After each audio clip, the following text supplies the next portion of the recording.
Agony plus distance equals apathy. That formula that you see there on the screen behind me represents a sad reality that is common to us all. Our world is more connected than ever. It seems we are made aware of agony and suffering in some distant land on a daily basis. In the 1980s, it was famine in Ethiopia. Some of you remember that. The images on our television. The 1990s, it was genocide in Rwanda. Today, it's war in Ukraine. We see the images on TV and social media. Some people are wearing ribbons to raise awareness. Others are donating money. But, in the end, we always go back to our lives, giving little thought to the horrors suffered by those in other parts of the world. But it isn't just geographical distance that breeds apathy, but also distance in time. Many of you in this room remember, if you're older than 20 years of age, you remember the horrifying events that unfolded in this country on September the 11th, 2001. And you remember in the days and the weeks and the months following that event, there were banners, there were flags, the lower third of the television screen, always flashing words like, "We will not forget, never forget." And at the time, you remember the shock, the sheer shock we felt at that event. I mean, it just stunned the nation. And it was hard to imagine in that moment that we would ever forget that moment, that we would ever forget what had happened there. But those images that once evoked such fear and intense anger now barely stir us anymore. In fact, I would venture to say most of you in this room never thought once this week about those events. Probably didn't even cross your mind. And it's interesting because we still feel the effects of that day now. You fly in the airport, right? You see it. You're confronted with it. The TSA wasn't there. They weren't. You weren't taking off your shoes at the airport. You weren't being scanned in that scanner that zips around you, right? Nobody knew of what the Patriot Act was, and all these other things that we now think about on a daily basis were impacts of that day, and yet that day no longer crosses our minds, or rarely does. Because agony plus distance equals apathy. Sadly, though, it's not just famines and wars and terrorist attacks that create this problem. The Scriptures were given to us that we might remember, that we might read and remember. This table that you see down here contains the words remembrance. It was given to us so that we might partake and remember. The first day of the week was set aside by the early church. Why? So that people could gather and do what? Remember. You think we might have a problem with forgetting?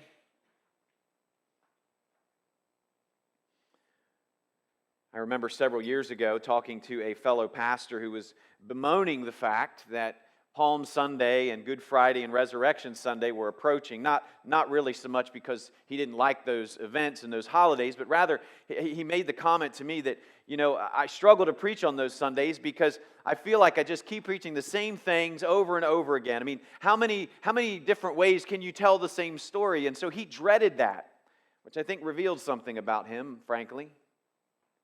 And I was struck by that sentiment, and I thought to myself, well, that's actually the point. That's actually the point. We as God's people need to hear these things over and over again because too much distance from them creates apathy. The last time Mark Rubin, our missionary to Chile, was here, he said this in his sermon, and I thought this was very keen. I jotted it down. He said, "Coming to church is not just about hearing new things.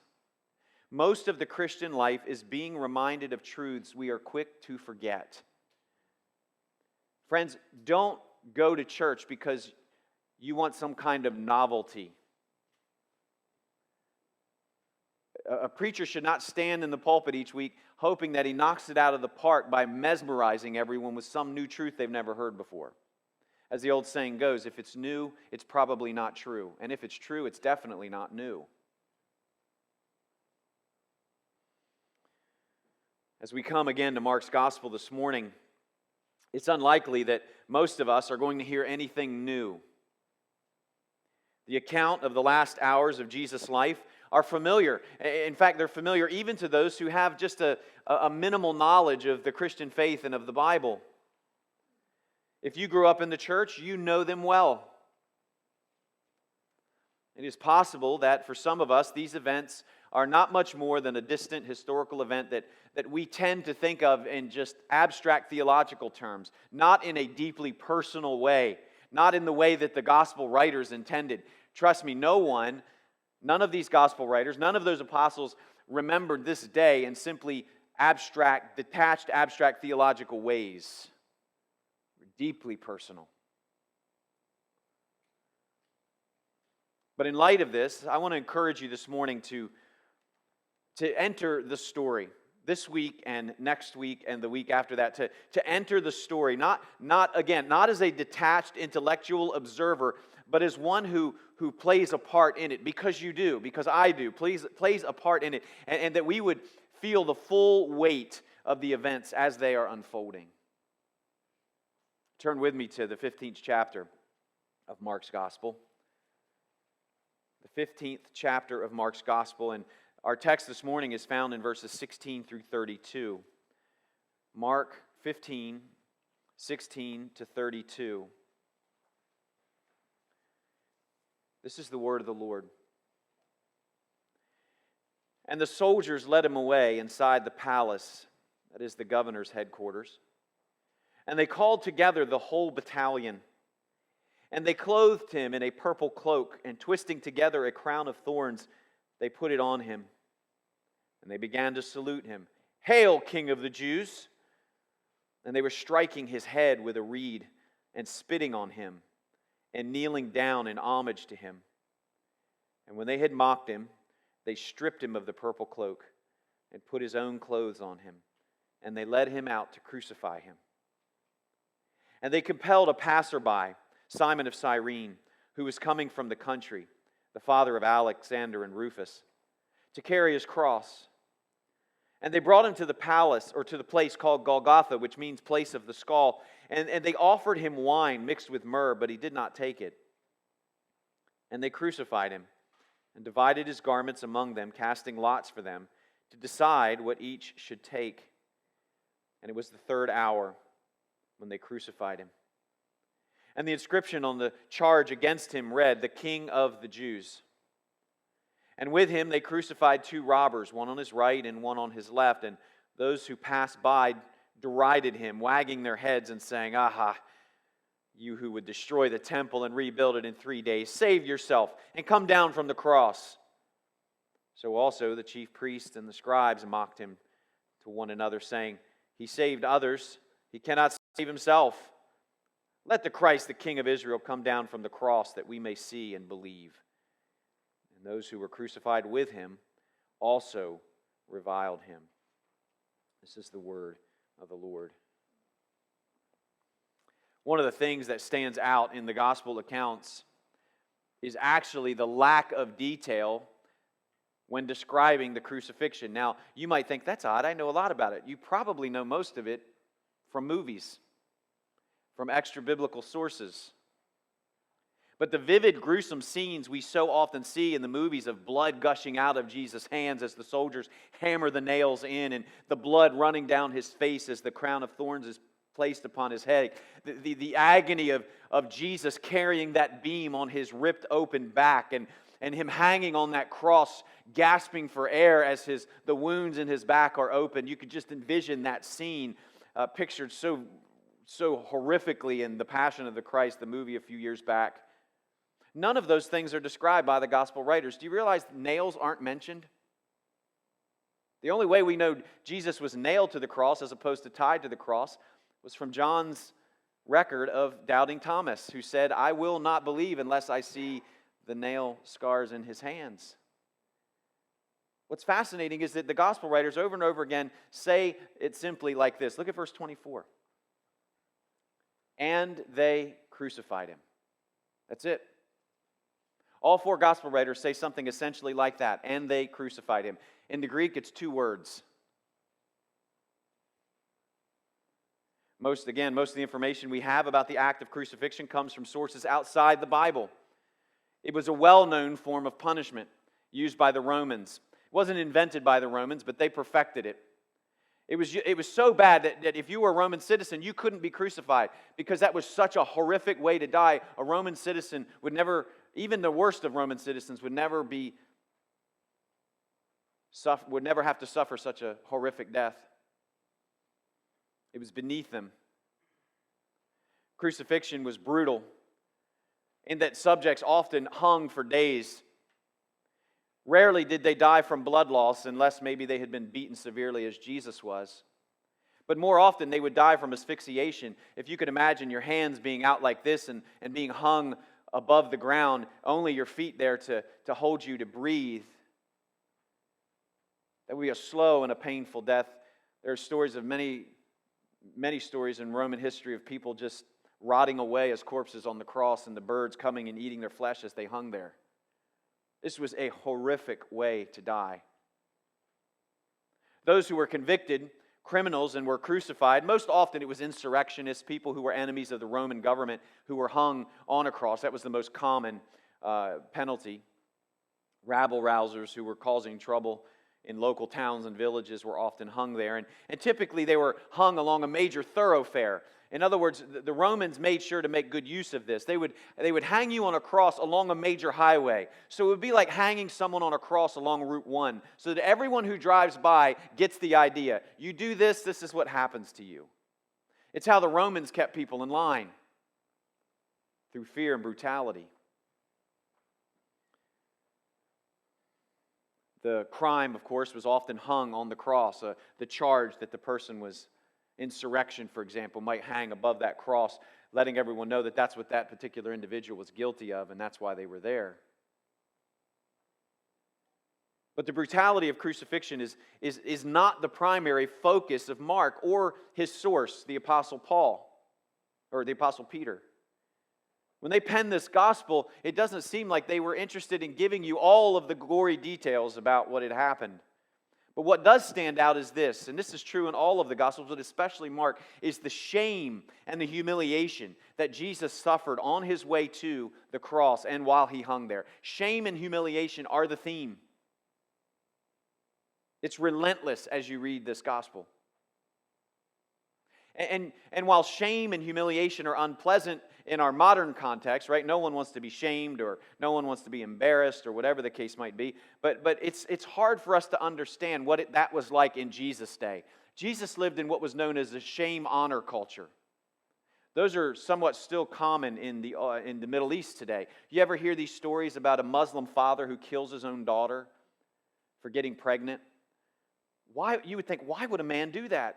Because he lives in a shame-honor culture, and his daughter getting pregnant out of wedlock brings great shame upon the family, and that's actually worse than death. Death is to be preferred over shame.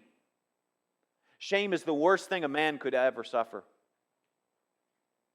Your worth and your value were determined by the wider culture. In fact, you see this a little bit, even, it's interesting, in some Disney movies. Disney movies capture this. So the movie Mulan, right? You had the girl, the main character, I can't remember her name. I used to know all the princesses. My girls are older now. I can't remember. But anyway, what was her name? What is it? Oh, Mulan. I said it in the name of the movie. So I thought Mulan was where she was from. Anyway, so Mulan, you remember she's a girl, and she wants to go to battle and to fight in the war, and she's not allowed because she's a girl. And do you remember the primary reason she wasn't allowed to go? Because it would bring great shame upon her family. In the Far East, shame is still a huge motivator in the culture to keep people in line. You don't step outside of your boundaries and your roles, because to do so would be to bring shame, and that is the worst thing you could do. In an honor culture, a man who feels who has been embarrassed or shamed, he feels obliged to protect his reputation, and he'll go to great lengths, whether it's threats of violence or whatever, to protect his name and to protect the name of his family. You see this in certain aspects or certain stories of the Bible. Do you remember the story of the Good Samaritan? And do you remember that scene where the son is coming back? And do you remember, what does the father do when he sees the son kind of walking up the lane? What does he do? He runs. That is shameful. That would have been shocking to Jesus' audience at that time, that a man of such stature would run in any situation, let alone a man who had been so shamed by his own son would then run to him. That is absolutely shameful. You just don't do that.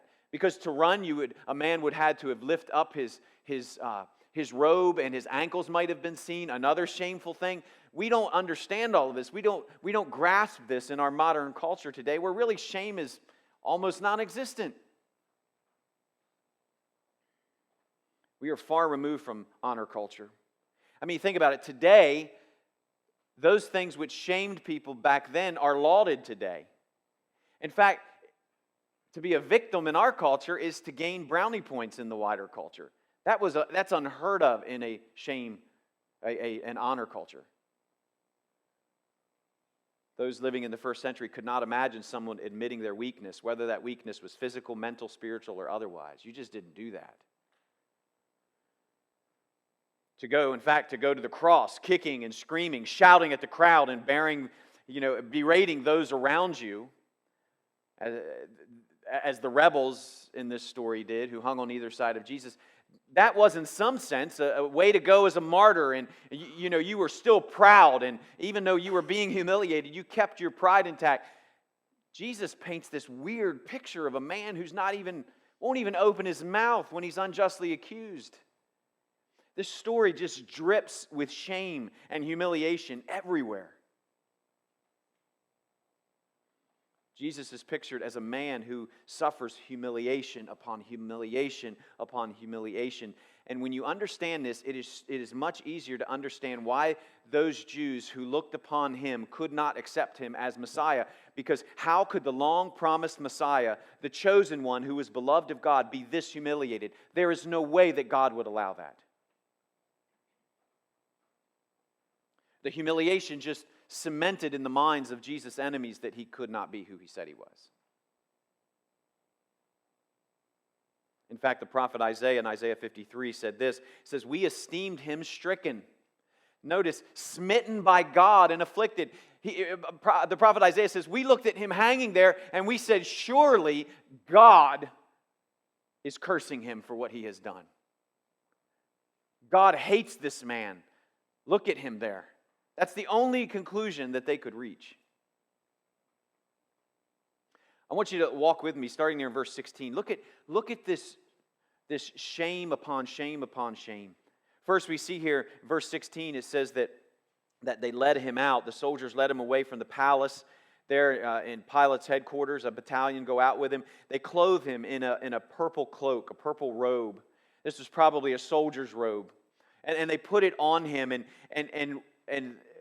the picture here is that they're treating him as a king. It's a mockery. And then they take this crown of thorns, and we're not told anything about it other than it's a batch of thorns that they have somehow twisted together, and they place it upon his head.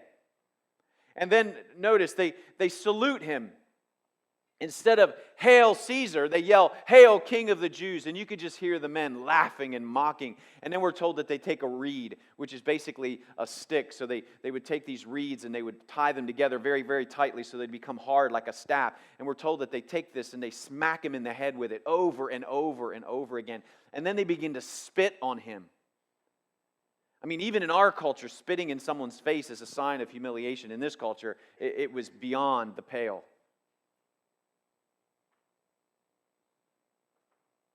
And Jesus stands there.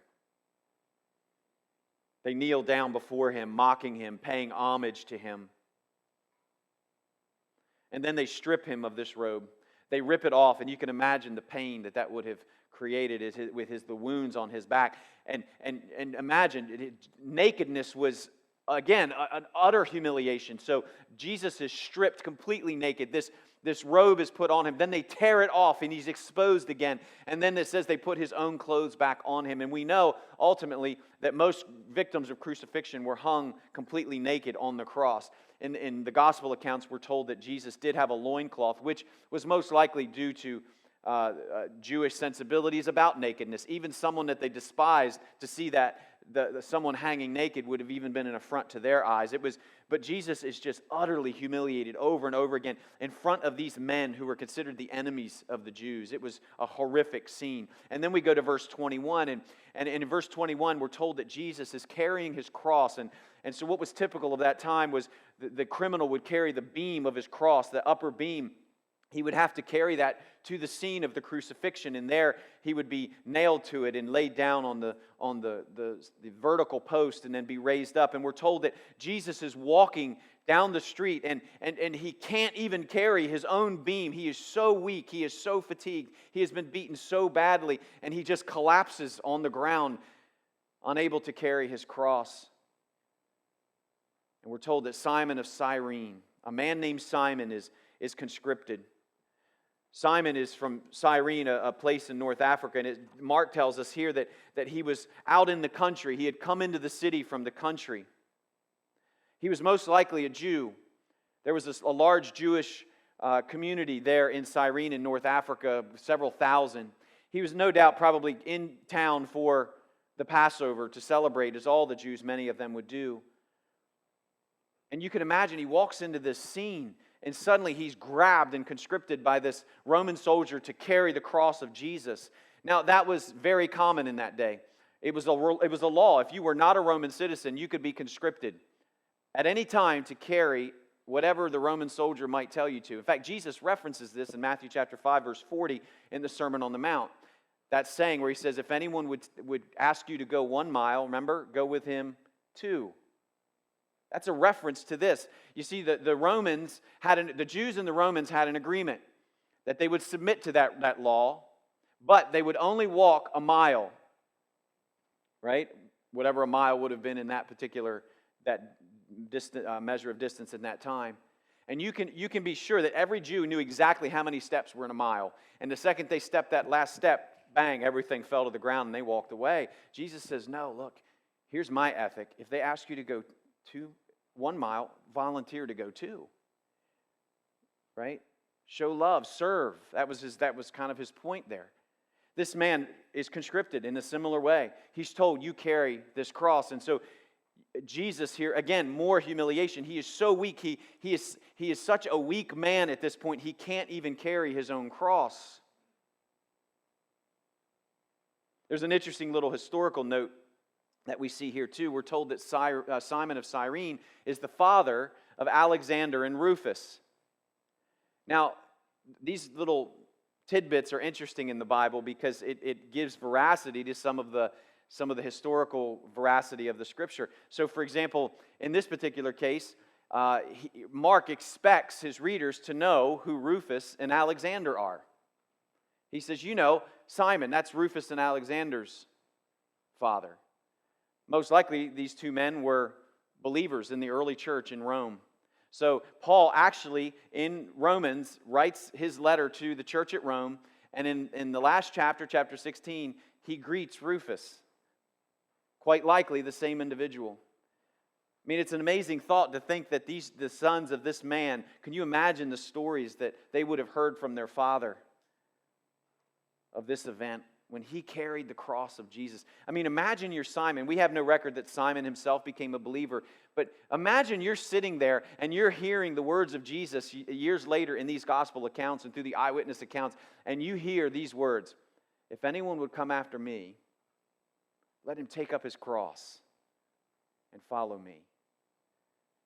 Imagine what Simon would be thinking in that moment.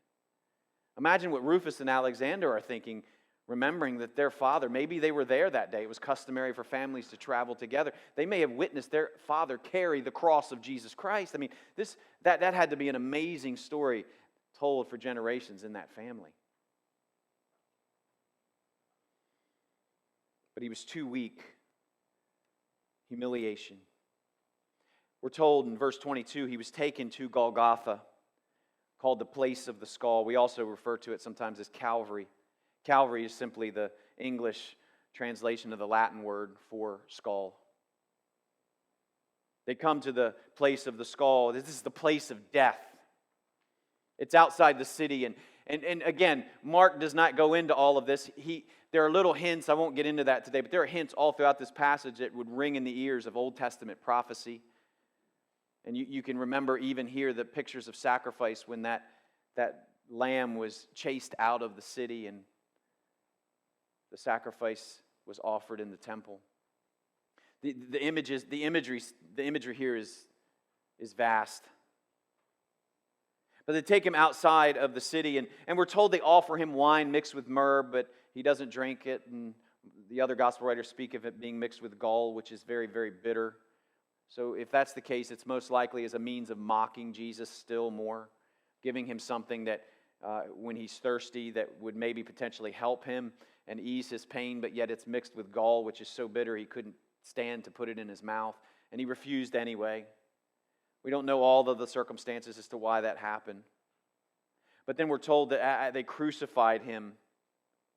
And the scene is that after they crucified him, the soldiers gambled for his garments. Which garment are they gambling for? Most likely his cloak. The cloak was made of one piece of fabric, so it wasn't something that was to be torn in two. But they're gambling for it. Again, imagine you're dying. Imagine you're in hospice care at the hospice center, and your friends come over, and they're rolling dice for your shoes, or the clothes that you're wearing, or the suit that you wear to church every Sunday. They're doing this with Jesus in his presence. They're gambling for his possessions. And the cloak, of course, was an important possession. This was not just a jacket. In fact, in the law of Moses, if you took a man's cloak, you had to give it like as collateral on a loan or something. You had to give it back to him by sunset because he often used it as his bed. The cloak was an important article of clothing, and they had taken it from Jesus, and they were gambling for it. Again, more humiliation. Mark says it was the third hour when they crucified Jesus there in verse 25. The third hour would have been 9 a.m., roughly our time. The way that the time was measured at that, remember, you don't have clocks, right? So it's not like you were looking at an actual clock that was ticking. That didn't exist at the time. So you went by sunrise, sunset. So the third hour would have been roughly 3 hours past sunrise. So this is about 9 a.m. in the morning. And we're told here that there's a sign, again, a sign over top of him. And rather than just simply putting the charge insurrectionist on the top of his cross, they put the statement, King of the Jews. More humiliation. Mocking him. Yeah, he looks like a king, doesn't he? He's a king, all right. Look at him up there as he hung on that cross. And he was placed between two robbers, we're told. These are most likely insurrectionists themselves, probably Barabbas' companions. He got off, and Jesus, as I said last week, was on the cross in his place. And there's Jesus between these two common criminals, mouthy criminals, we know. Verse 30 tells us that they derided him. They mocked him. Verses 29 and 30 tell us that says those who passed by, so again, we know this is on a major thoroughfare. Those who passed by derided him, wagging their heads and saying, "Aha, you who would destroy the temple and rebuild it in 3 days, save yourself and come down from the cross." These are not random passersby. These are passersby who would have known Jesus. They reference his teaching here. So they had some recollection of who this man was. You can imagine the scene. Perhaps a man and his wife are walking by and they see him there. And maybe the wife had taken a liking to Jesus' teachings. And you can imagine, this is completely speculative, but you can imagine the husband saying, yeah, Miriam, look at your man up there. Look at him up there. He's your king. He's your Messiah. Yeah, he's. Remember that time you came home and you told me that he said the temple was going to get torn down. He's going to rebuild it in 3 days. Yeah, look, I believe that. That word there, derided, is in the Greek. It's blasphemeo, which the word blaspheme, and it can have the meaning of cursing, but cursing in the worst forms of cursing. If you could imagine some of the worst curse words that you could think of to call someone in our day, that's what these people were yelling at Jesus. Their hatred and the vitriol that was directed at him was intense. They were calling him every name in the book, mocking him relentlessly. Wagging their heads, it says, that's a sign of disgust. Again, a sign of shame. To wag your, again, honor culture, right? We don't get it as much, but like if someone wagged their head at you today, you'd take it with a grain of salt. In that day, that was an insult, akin to slapping someone in the face. And they taunted him to come down and save himself. And then we see in verses 31 and 32 that the chief priests and the scribes also mocked him, but you know, they want to maintain their respectability, so they mock him to one another. They're talking amongst themselves, and they're saying things like, he saved others, he can't save himself. That saving others, isn't that shocking that they had the wherewithal to realize that Jesus had saved people from sickness and death? And yet, they throw that out there so casually. He saved others, but look, he can't save himself. Then it says, verse 32, let the Christ, the King of Israel, here they are, declaring him to be who he claimed to be. Let the Christ, the King of Israel, come down from that cross now, so that we may see and believe. What they could not see or refused to see was that by remaining on that cross, he was bringing salvation. It was by remaining on the cross, not coming down from it, that Jesus was making salvation possible for all who would believe. So the scene here is a shocking one, one of utter humiliation.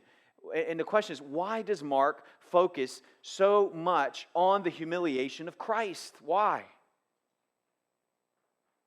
Listen to what Paul says in Romans 10. I'm sure many of you know this passage. He quotes in here from Psalm 25, but listen. For with the heart one believes and is justified, and with the mouth one does what? Confesses and is saved. For the Scriptures say, everyone who believes in him will not be put to shame. This gives us some insight into why there's such an emphasis on shame and humiliation in the account of Christ's last hours. You see, when we lose sight of the depths of Jesus' agony, we lose sight of the depth of our sinfulness and the shame that accompanies our sin. The farther we get from the gospel, the more the gospel is in our rearview mirror, the less our grief, the less our shame for sin. In fact, in our day, those things which should cause a sense of shame are the very things that are celebrated in our culture, celebrated proudly in our culture. The things that Jesus came to save us from are the things that this world embraces. But friends, listen to me. To those who know God, who know His goodness, the natural response to sin is shame. They're inseparable. Consider for a moment Adam and Eve. Right? So they are the only human beings. Adam and Eve are the only human beings who ever existed in a state of innocence, free from sin. They're the only ones who ever knew what that felt like. They were innocent, no shame, no sin. In fact, their innocence is highlighted in the Genesis account by the fact that they were naked and not what? Ashamed. Innocence equals no shame. But what was the first thing they felt when they sinned? And they knew that they were naked. They felt shame. And what did they do? What was the first thing they did following their sin? They sought to cover their shame. And so they sewed fig leaves together in order to do that. The message was clear. In order for their shame to be covered, one would have to suffer and die. That was the message and the message of the gospel in Genesis. Adam and Eve, think about it for a moment. They were clothed in those leaves, and then God comes on the scene, and He says to them, "Where are you? Why are you hiding?" And they said, "We were naked and we were ashamed." who told you that you were naked. And it becomes clear immediately that the leaves were insufficient covering. And so what does God do? He goes and He kills an animal and He provides for them skins to cover themselves. And think about this for a minute. Adam and Eve had never witnessed suffering and death until that day. Think about that for a minute. They had never witnessed suffering and death until that moment. They didn't even know what it was. They'd never seen it. They'd never experienced it. But on that day they would, when the life of an animal was taken so that their shame might be covered. Imagine how shocking that must have been for them to watch God slay an animal and give them skins to cover themselves. Friends, the humiliation and death of Jesus should cause that same sense of shock in us, reminding us of the shamefulness of sin and the depth of our depravity, that in order to be covered, the Son of God, the King of the Jews, the Messiah, must experience this.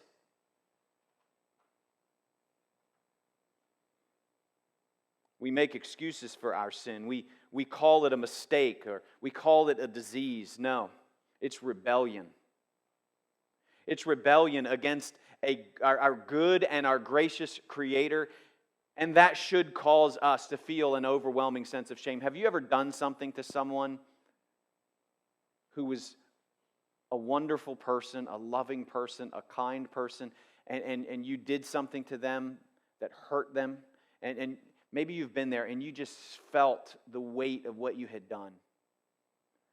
It overwhelmed you, and you wish you could go back and take that back. Have you ever felt that weight?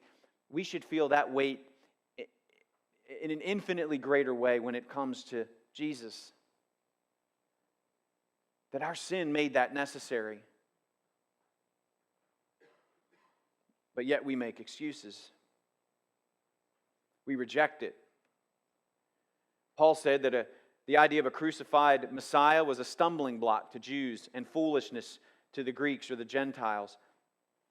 It reveals how little we truly understand our sin, the depths of our sin. I mean, the intellectual is repulsed by its grotesque nature. There is no way the intellectual is going to just simply accept this on intellectual grounds. It's too shocking. It's not something for polite conversation. This is undignified. But this scene that unfolds in Mark's gospel has the effect of grabbing you and me by the scruff of our neck and holding us to the pages of Scriptures and saying, "You did this. You did this. He is suffering this way because of you. In Him was no sin."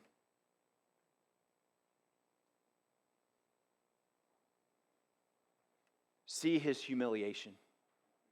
See, that should be you there. That should be you being beaten. That should be you hanging on that cross.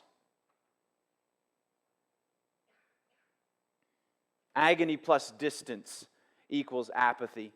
And Mark says, no, you get no distance. You need to see this.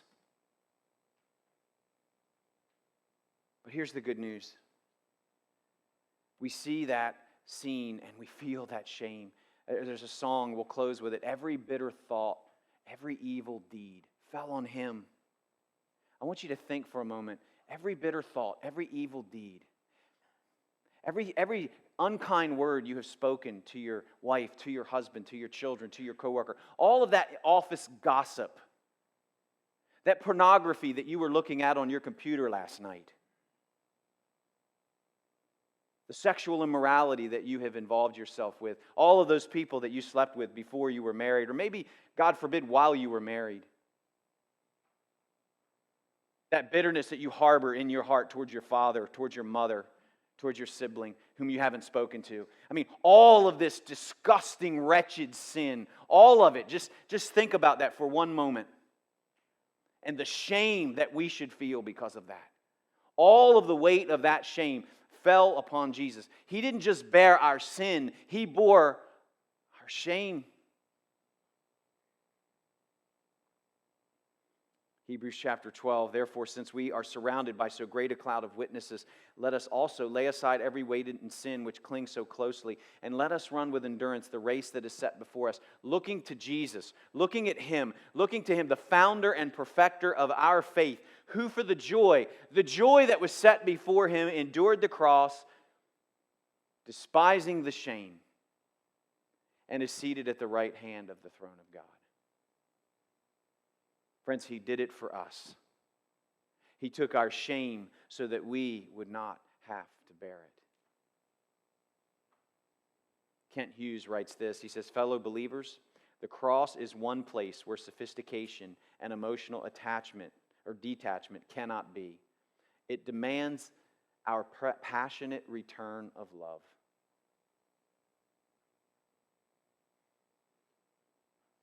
He bore your shame so that you wouldn't have to. No matter what you have done, no matter where you have been, in Christ, your shame is gone. In Christ, your shame is gone. What is one of the first things that you need to lose before you come to Christ? Your pride. I love this picture in the Gospels when those thieves, those robbers are hanging there on either side of Jesus. Remember, they're mocking Him, and then one of them seems to come to the realization of who this is. And you remember what he says to the other thief? He says to him, stop that. We're getting what we deserve.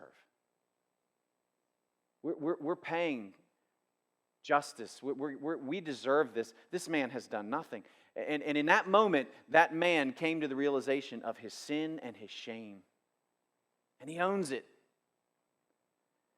And he asks Jesus to remember him when he enters into His kingdom. And Jesus says, you will be with me this day in paradise. Friends, that is the gospel. If there ever was the gospel in a nutshell, that is it. You recognize your shame, that your sin and the shame that accompanies it. You realize that Jesus went to that cross and He died. He paid for your sin, and His shame, that shame that He bore, was His, or was yours, not His, because He had no shame. He had no reason for shame. He's the only person who ever lived who had no reason for shame. He had done nothing wrong. So just as those sins for which He died weren't His, that shame that He bore was not His. It was ours. When you come to faith in Jesus Christ, when you trust in Him, He doesn't only take away your sin, He takes away the accompanying shame. It's gone. This is why, no matter, again, as the child of God, no matter what you have ever done, no matter where you have ever been, when you come to the foot of the cross and you trust in Christ, your shame is gone. Just like Paul says, who will lay a charge against God's elect? Friends, there's no one on this earth, above the earth, or under the earth, who's going to nail a sign over you ever again and says, adulterer, hateful, evil, wicked. It's gone. Why? Because your sign stood above Jesus. He paid for your sin, and He bore your shame. Friends, as Christians, when we come to the gospel accounts, we, are confronted with the depths of our sin that made this necessary. But we walk away not as a people who are sad and grieved. We walk away as a people who celebrate because of the gift of salvation that has come through Jesus Christ. That the one, as Paul says, who believes in Him will never be put to shame. So if you're here this morning and you are carrying the burden of shame for something that you have done, know this. He bore your shame just like He bore your sin. And just like your sin has been buried as far as the east is from the west, so has your shame. And you can rest in hope and confidence that when you die or He comes again, you will stand in His presence one day. And He's not going to look at you and go, He's going to welcome you with open arms. Well done, good and faithful servant. I mean, you ever think about that? I think about that all the time. How in the world could God ever say to me, well done? Because I feel like on a daily basis, I'm not doing so well.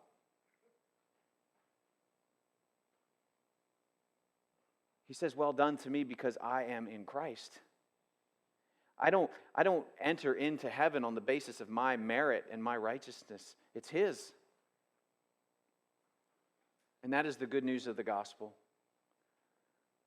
And I encourage you here this morning, if you have not put your faith and your trust in Him, if you have not come to Him as the bearer of your sin and the bearer of your shame, that you would do that today.